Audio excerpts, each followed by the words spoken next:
dive. Today, we're really getting into the weeds, looking at some source material about building these advanced AI applications. That's right. Specifically, the ones using Retrieval-Augmented Generation, RE, as everyone calls it. Right, RG. And the idea based on these sources is that RI is like, well, it's like giving your large language model a library card almost, access to external knowledge. Exactly. It lets the LLM go beyond its training data. So it can tap into current information, specific documents, grounded facts. Which is crucial because we all know LLMs can sometimes, let's say, invent things, hallucinate, or just be outdated. Our RAG helps fix that. So our mission here is to unpack how you actually build one of these systems based on what the sources lay out. Yeah, the material describes it as a kind of layered stack, component by component. That's what we're going to break down. Sounds good. And, well, the absolute core, the starting point really has to be the large language model, the LLM itself. The engine, you could say. Or the brain doing the actual reasoning. Precisely. In a RAG setup, its job is key. It looks at the user's question, it looks at the relevant information we retrieve for it, and then it pieces that all together into a good answer. So the whole system's effectiveness really hinges on picking the right LLM. It definitely does. How well it reasons, how good it is at summarizing that retrieved context, how accurately it follows the instructions you give it, all that matters hugely. And the source material calls out some specific examples. Oh, yeah. You've got the usual suspects, OpenAI's models, like GPT-4, GPT-4o, known for just strong all-around performance, good reasoning. Okay. Then there's Anthropic's Claude, especially Claude 3. The sources mention it's really strong with long context, which is great for RAG, and good at summarization, too. Right, you might get back a lot of text. Exactly. Google's Gemini's in there, too, Gemini 1.5, noted for multimodal stuff, though we're mostly focused on text here. What about open source options? Are they viable for this layer? Absolutely. The sources highlight Meta's Llama 2 and the newer Llama 3. Very popular, efficient, customizable. Good for maybe running things yourself. For sure. And then Mistral and Mixtral get mentioned as being more lightweight, efficient, good if you need something smaller, maybe running locally or on edge devices. Any others? Yeah, a few more specialized ones. DeepSeek and DeepSeek Coder for coding tasks or multilingual needs. Qwen 2.5, also strong on multilingual.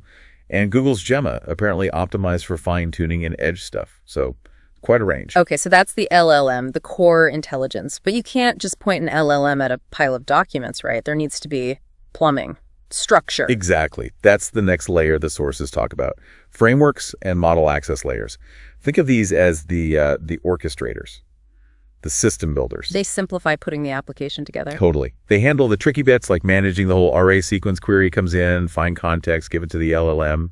They also manage things like conversation history so the bot remembers what you talked about. Memory, right.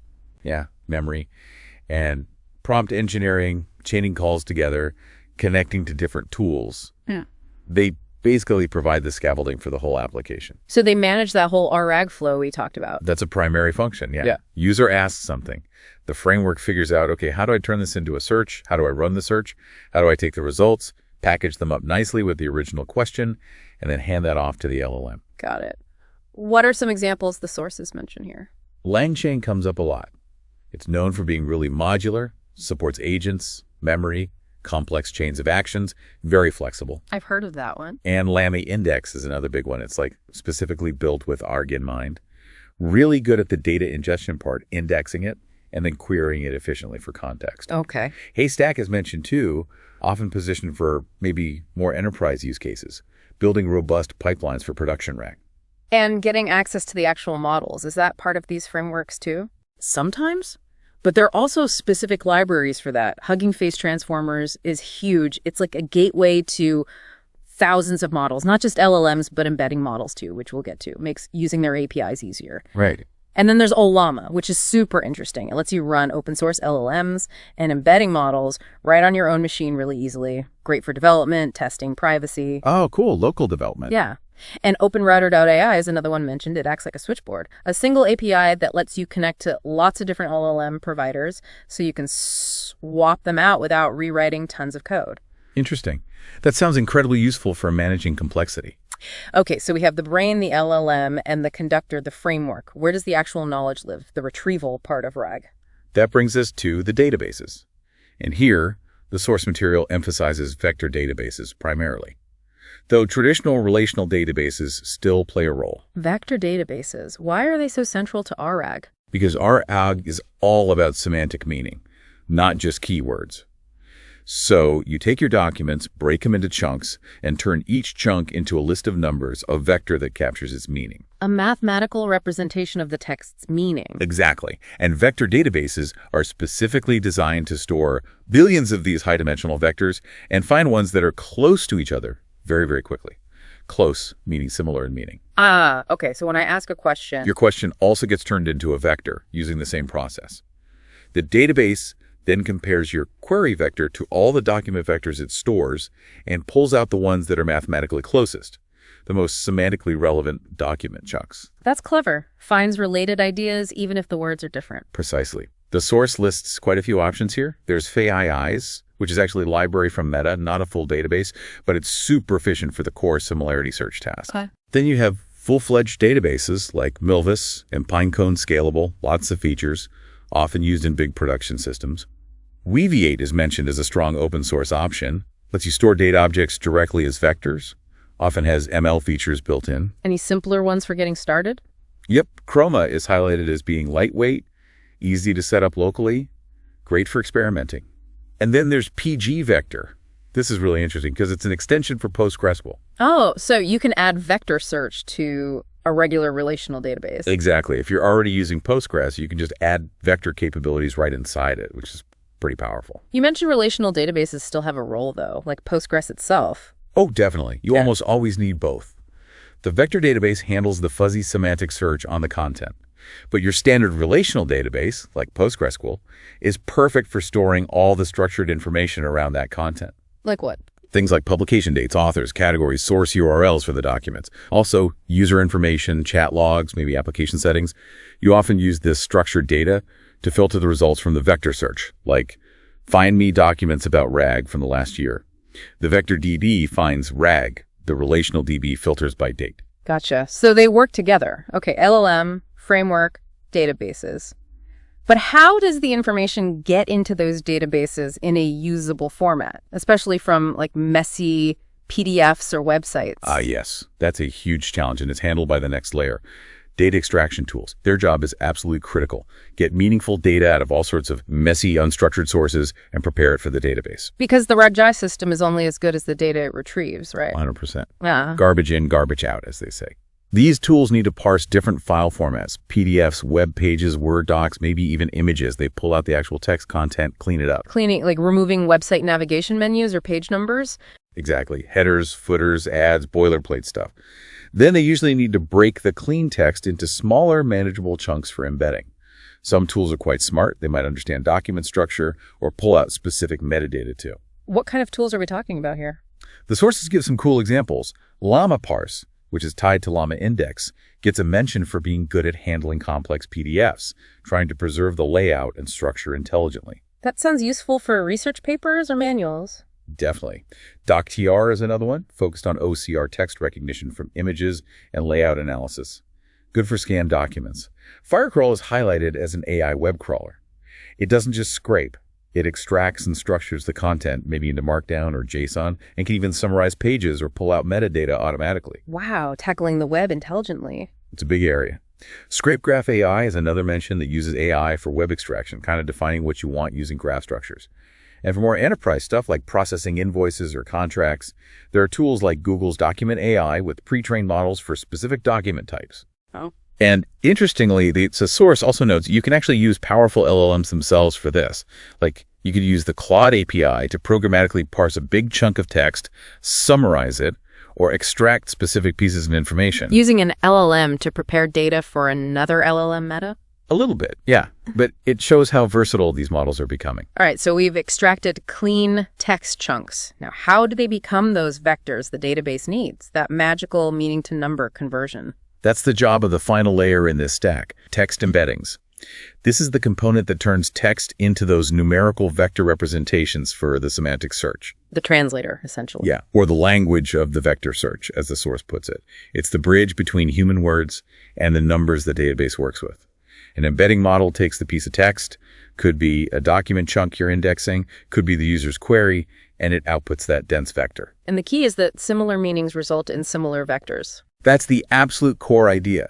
Texts talking about the same concepts should have vectors that are close together in the high-dimensional space the model creates. And this is critical. The source implies you must use the exact same embedding model when you create vectors for your documents and when you create the vector for the user's query. Ah, okay. If you use different models, their meanings of closeness won't match up. Exactly. Their vector spaces will be incompatible. The search just won't work. You need that consistent translation. Makes perfect sense. Who provides these embedding models? Are they the same as the LLM providers? Often, yes, but there are specialists too. The source lists several. OpenAI embeddings are very widely used, particularly their text embedding ADA002 model, known for good general performance. Okay. Nomic gets mentioned. They provide tools specifically for working with embeddings, like visualizing them, which can help you understand what's going on in your data. Gemini from Google also offers powerful embedding capabilities. Cohere is another major player, offering various models, some specialized for multilingual tasks or specific domains. So you might pick an embedding model based on your specific data. You might, yeah. Johnny AI is mentioned, focusing on neural search, may be good for more complex data types.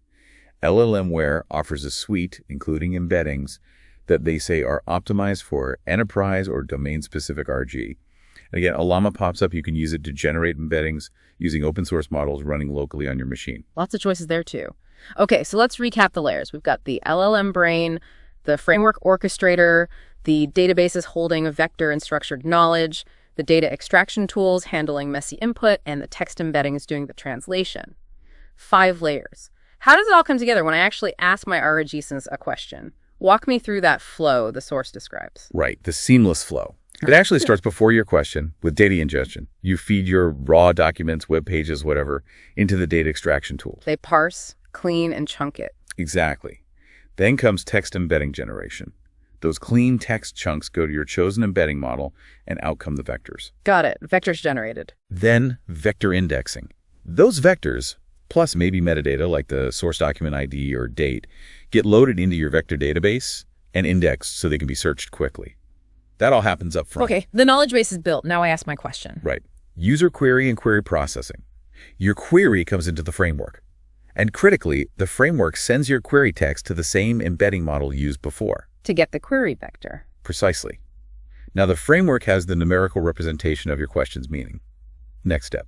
Context retrieval from DB. The framework takes that query vector and searches the vector database. Find the closest document vectors. Yep. The database returns the top, say, 5 or 10 document chunks whose vectors are most similar to your query vector. These are the most semantically relevant pieces of context. And the final step, bringing it all home. Response generation using an LLM. The framework takes your original question and the relevant document chunks it just retrieved. It formats these together into a single enhanced prompt. Kind of like saying to the LLM, based on this information I found retrieved context, answer this question, original query. Exactly like that. Yeah. That combined prompt goes to the large language model. The LLM reads the question and the provided context and generates the final answer, making sure it's consistent with that retrieved information. That's the augmented generation. That flow really clarifies how the pieces depend on each other. It's not just 5 separate boxes, they're tightly integrated. Totally. And the source material even lays out a sort of example recipe for a production-ready stack, using popular tools from each layer. Oh, yeah. What does that look like? Well, for the LLM, they suggest a powerful one like OpenAI's GPT-4 or Anthropic's Claude 3. Okay, top-tier reasoning. And the framework. Langchain or LaMDA, Oh, the go-to orchestrators we discussed. makes sense. Database for the vectors. They list Weaviate or Pinecone Scalable, performance choices for handling lots of vector data. Right, and the embeddings themselves. OpenAI's ADA, text embedding ADA002, or Cohere embeddings, are recommended there for generating those high-quality vectors. And getting the data in. The extraction part. They suggest pairing llama parse for dealing with tricky PDFs with Firecrawl for pulling down and structuring web content, a good combo for diverse sources. And then for managing different models or local work. They mention OpenRouter.ai for that easy switching between API providers, or a llama for running things locally during development or for privacy. Seeing specific tool names like that really grounds it. It shows how you'd actually assemble this thing in the real world. Yeah, it moves from theory to practice. And understanding this layered structure, how you can swap components in and out, is really key to building effective REG systems that overcome those core LLM limitations. Definitely helps make sense of how these systems access external knowledge and generate better, more reliable answers. It really does. So thinking about that whole integrated flow and how much each layer relies on the others, the source material kind of leaves us with a final thought to chew on. Considering these 5 layers, LLM, frameworks, databases, extraction, embeddings, which one, if you had to guess, holds the most promise for future breakthroughs? Where could advancements make the biggest difference to overall RG performance, given how interconnected everything is?